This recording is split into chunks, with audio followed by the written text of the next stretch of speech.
नमस्ते दोस्तों। आज हम बात करेंगे कि अगर आपको ओसीडी है तो आप अपने साइकोलॉजिस्ट या साइकियाट्रिस्ट कैसे चूज करें। सबसे बेस्ट तरीका क्या है चूज करने का कि आप उनके पास जाएं और आप ठीक हो जाएं। ठीक है, ज्यादा प्रोबेबिलिटी कैसे होगी कि आप अच्छा चूज करें। सबसे पहले मैं बता दूं, अगर आप मेरे चैनल में पहली बार अगर ये वीडियो आप देख रहे हो मेरे चैनल का, तो मैं राजविंदर हूँ। मुझे अराउंड मैंने 14-15 साल ओसीडी को बैटल किया और उसके बाद फिर मैंने मैनेज किया ओसीडी को। मैं डॉक्टर नहीं हूँ। मैं अपने एक्सपीरियंसेस और मैंने जो भी पढ़ा है, मैंने काफ़ी किताबें पढ़ी है इसके बारे में। काफ़ी जब मैं बोल रहा हूँ तो काफ़ी, और रिसर्च भी काफ़ी करी है मैंने, सेमिनार्स अटेंड किए हैं ऑनलाइन। तो मैं समझा हूँ चीज़ों को और वही मैं नॉलेज आपको देने की कोशिश कर रहा हूँ। मैंने अपने इस बैटल में, ओसीडी के फाइट में, अराउंड दो साइकियाट्रिस्ट और एक साइकोलॉजिस्ट के पास गया हूँ।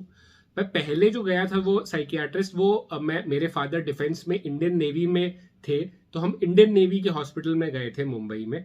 ठीक है, अश्विनी हॉस्पिटल है वो। वहां पे 2-3 साइकियाट्रिस्ट को मैंने दिखाया था। तो जो डिफेंस हॉस्पिटल में तो मैं जाता था, मेरा इतनी काउंसलिंग नहीं हुई। बेसिकली मुझे दवाई मिलती थी, एसएसआरआई मेडिसिन में मैं चले गया था। फिर उसके बाद मैंने 5-6 साल ऐसे चला और मुझे कुछ मतलब मैं दवाई लेता था, पर दवाई जब मेरी अगर कम हो जाती थी या मतलब मैं बंद हो गई थी बीच में, 2-3 महीने में चले गया था, तो मेरा वापस थॉट्स आ जाते थे। तो बेसिकली मैं दवाई पे बहुत डिपेंडेंट हो गया था। तो मैं चाहता था कि मैं काउंसलिंग करूं, तो मैं साइकोलॉजिस्ट के पास गया।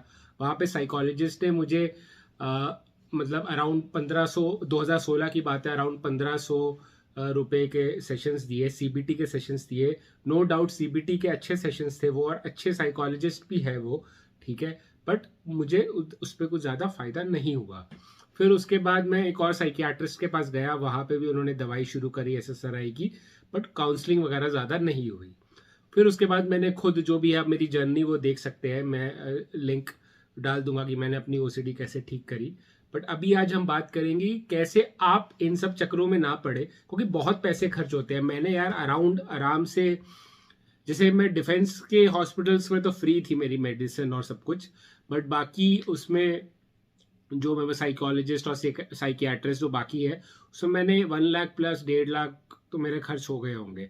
एक 5-6 साल पहले की बात बता रहा हूँ मैं। तो हाँ, खर्चा तो हुआ काफ़ी, और मैं चाहता हूँ कि आपका खर्चा ना हो। ठीक है, मुझे पता है कि काफ़ी लोग स्टूडेंट्स हैं, काफ़ी लोग नहीं कमाते, अपने फैमिली पे डिपेंडेंट है, फैमिली भी इतनी फाइनेंशियली वो नहीं है, तो पैसे यार नहीं, पेड़ पे तो उगते नहीं है, तो पैसे बचाने हैं। तो मैं आपके पैसे बचाने के लिए इधर बैठा हूँ। पैसा सिर्फ बचाना नहीं, अच्छा इलाज भी करना है, ठीक भी होना है, राइट। हेल्थ सबसे ज़्यादा इंपॉर्टेंट है। आपको 1 करोड़ रुपया कोई दे देगा और बोल देगा कि तुम्हारे दोनों पैर दे दो मुझे काट के, तो दोगे क्या? नहीं दोगे यार। वही है कि health is wealth, health wealth से भी ऊपर है। ठीक है,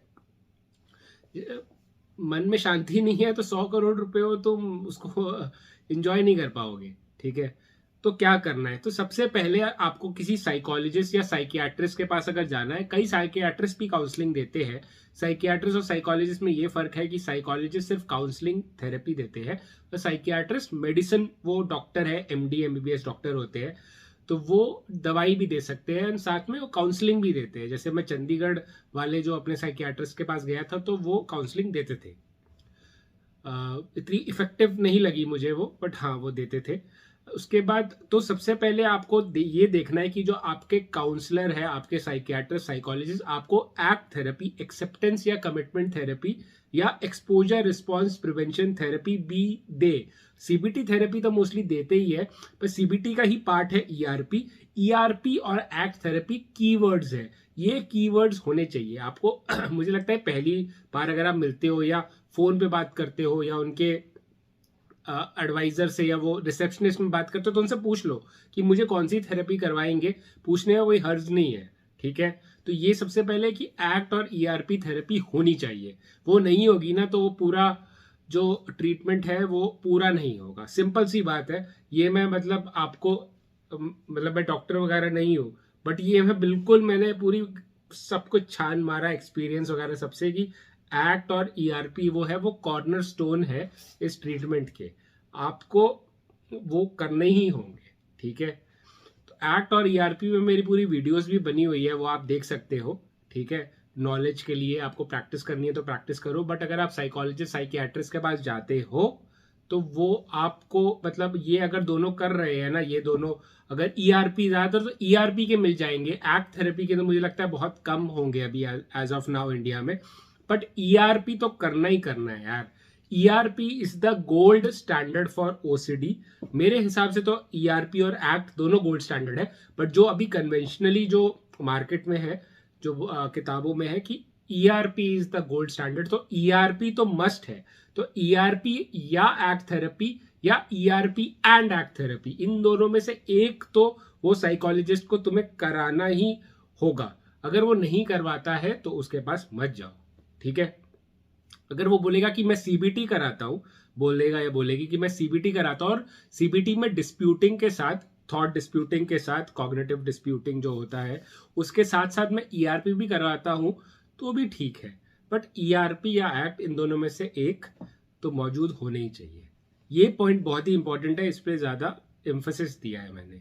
सेकंड पॉइंट है कि ये ना ऑनलाइन ये होता है ना कि वो भाई 5,000 दे दो, ये हमारा कोर्स ले लो, pre recorded course. Pre recorded course देखने से अच्छा ना यूट्यूब पे जो फ्री वीडियोस है वो देख लो। कभी भी प्री रिकॉर्डेड वीडियो मत खरीदना भाई, मेरे साइकोलॉजी से साइकियाट्रिस्ट से कोई फायदा नहीं होगा उससे।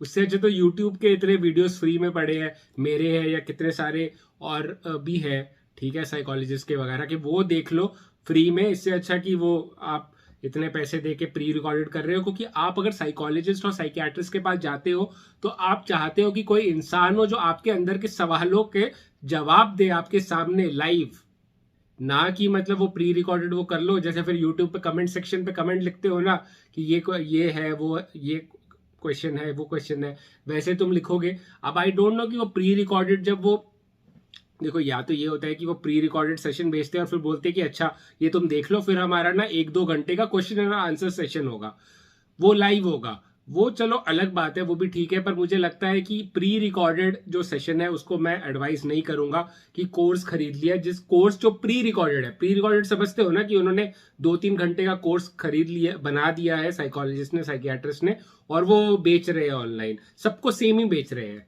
चाहे तुम्हारा कुछ भी हो, कितने साल की तुम्हारी ओसीडी हो, कौन सी भी ओसीडी हो, एक ही कोर्स बेच रहे हैं, तो वो नहीं लेना है। वो अगर तुम्हें 300 रुपए में मिल रहा है तो ठीक है ले लो, उसके हजारों रुपए नहीं देने चाहिए, वो बेवकूफ़ी होगी, उससे तुम्हें फायदा नहीं होगा, ठीक है। प्री रिकॉर्डेड नहीं लेना है।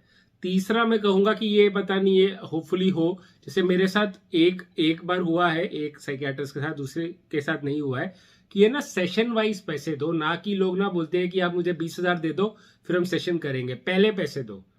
वो पहले पैसे देना ना थोड़ा वो होता है। वैसे ही देखो यार, जो ओसीडी वाले होते हैं, ठीक है, ओसीडी पेशेंट्स होते हैं, वो लोग है ना, मतलब उनको ये होता है ना कि कहीं से भी बस इलाज मिल जाए यार, कुछ भी ले लो, मेरी किडनी ले लो, इलाज दे दो। वो बेबस हो जाते हैं, वो मतलब फ्रस्ट्रेटेड हो जाते हैं, बहुत ही ओवर ईगर हो जाते हैं, ओवर एंथुजियास्टिक कटलेट बन जाते हैं वो लोग कि बस भाई मुझको चाहिए, मुझे कुछ भी दे दो, बस दे दो। कहीं से भी अगर आशा की किरण आ रही होती है ना, तो किरण को पकड़ ले, जफ्फी पा लेते किरण को, ओ भाई किरण को जाने दो, किरण को दूसरे पे भी पढ़ने दो, तुम ना ध्यान से दिमाग से काम करो, ठीक है। आई नो ये थोड़ा जो वो है कि आइडियल यही होगा कि सेशन वाइज, कि हाँ भाई मैं जितने सेशन, जब सेशन लेने आऊंगा ये लो 1,200 रुपए या ये लो वो रुपए, ठीक है, तो उतने आप लो, ठीक है, मतलब सेशन वाइज आप दो। मैं आ रहा हूँ सैटरडे को, तो सैटरडे को आके पहले पैसे दूंगा फिर सेशन करूंगा, ना कि मैंने पहले ही 25,000 दे दिए हैं सेशन के। वो आप ट्राई करो कि ना हो भी सकता है। देखो ऐसा मैं ये नहीं कह रहा हूँ कि जो लोग सारे साइकोलॉजिस्ट साइकियाट्रिस्ट एक साथ 25,000 रुपए ले रहे हैं वो गलत है, ठीक है, बट आइडियल ये होगा, ठीक है। अब आई होप कि आप इससे कुछ समझे होगे। मैंने कुछ ऐसे में कोई कंट्रोवर्सी, संदीप माहेश्वरी और विवेक बिंद्रा वाली कंट्रोवर्सी में नहीं पढ़ना चाहता, ना मैं किसी साइकोलॉजिस्ट साइकियाट्रिस्ट का नाम लेना चाहता हूँ।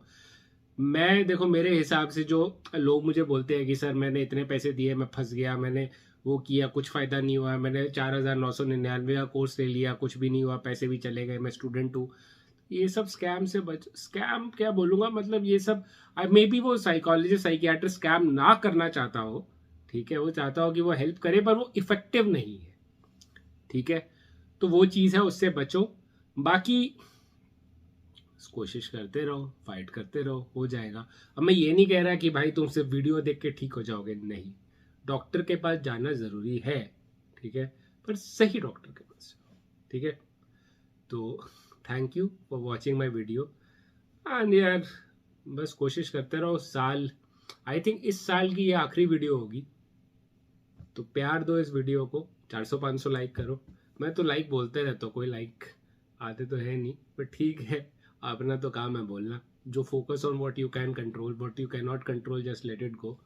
लाइक्स तो अपने हाथ में नहीं है।